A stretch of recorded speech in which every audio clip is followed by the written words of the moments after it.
Unit 10. Listening Focus. Activity 3. My name's Marcus King, and I've been working for Environmental Action for several years, studying ways we can encourage people to change their behaviour. A lot of things we all do which cause serious harm to the environment are just a habit which we can train ourselves to change. We don't think twice about turning up the thermostat or driving to work instead of taking the train, relatively small changes that could make a big difference.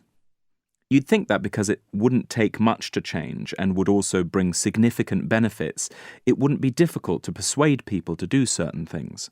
Switching the lights off when you leave the room means lower bills and more money in your pocket, as does driving a fuel-efficient car.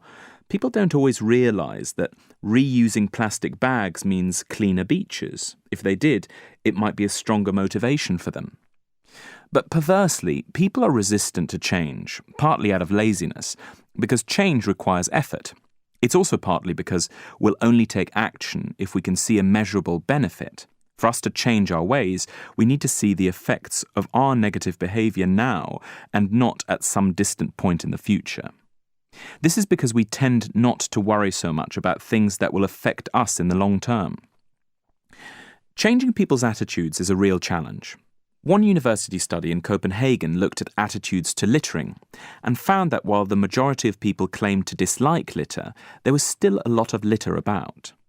This is a classic example of a gap in attitude between what people say they believe and what they actually do.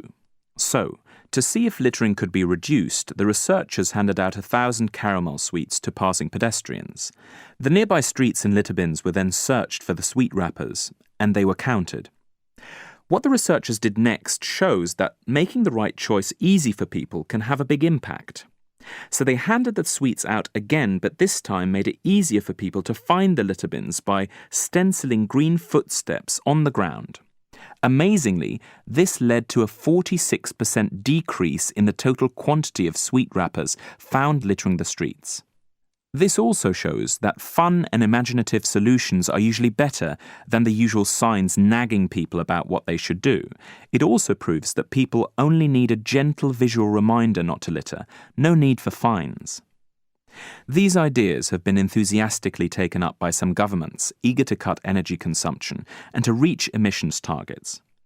Known as nudging, the aim is to create an environment that nudges people to change their behaviour in a subtle way, without the need for regulation. Some of these nudges have made a real difference. For example, charging drivers to bring their cars into city centres has reduced the amount of traffic congestion.